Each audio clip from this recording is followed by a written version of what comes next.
Netflix today once again showed that its subscriber growth is on a tear, especially its growth internationally, but a note in the report may indicate one of the biggest challenges the company faces going forward.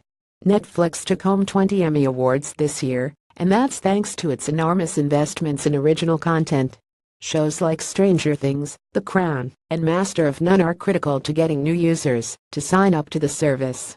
But in today's earnings report, the company said it'll spend between $7 billion and $8 billion on original content next year.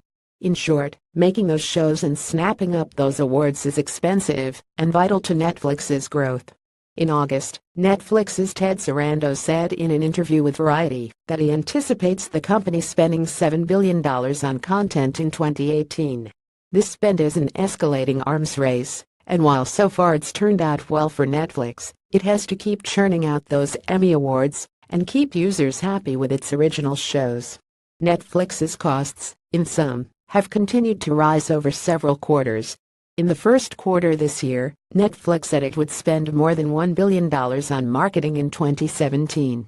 And in the fourth quarter last year, the company said it would spend $6 billion on original content in 2016, up from $5 billion in 2015. As the war for eyeballs continues to heat up, and more companies start spending on original content, like Apple reportedly looking to spend $1 billion on original content in 2018, these costs are likely only going to escalate. Here's the chart for the company's costs of revenue, which probably includes more than just the original content costs, but it's a good example of what's going on. Investors often ask us about continued access to content from diversified media companies, the company said in its earnings report. While we have multi-year deals in place preventing any sudden reduction in content licensing, the long-term trends are clear.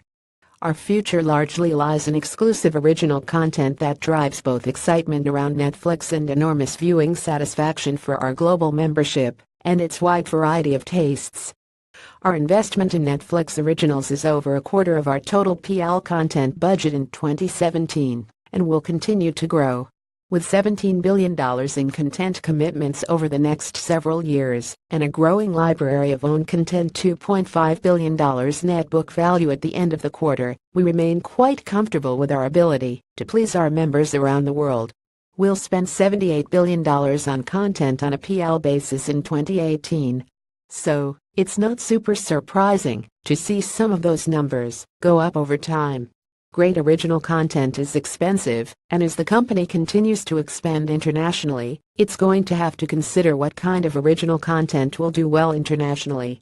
There are some examples like Netflix's 3%, and it looks like the content it's already produced is helping buoy its growth abroad. All this being said, those green bars for the company's revenue keep getting bigger and bigger. So too have the company's subscribers in both the US and abroad. If those subscribers keep outpacing those costs, Netflix will probably be fine. You can check out our full report on Netflix's Q3 earnings here. Featured image: Joan Cruz Garcia Corbis via Getty Images.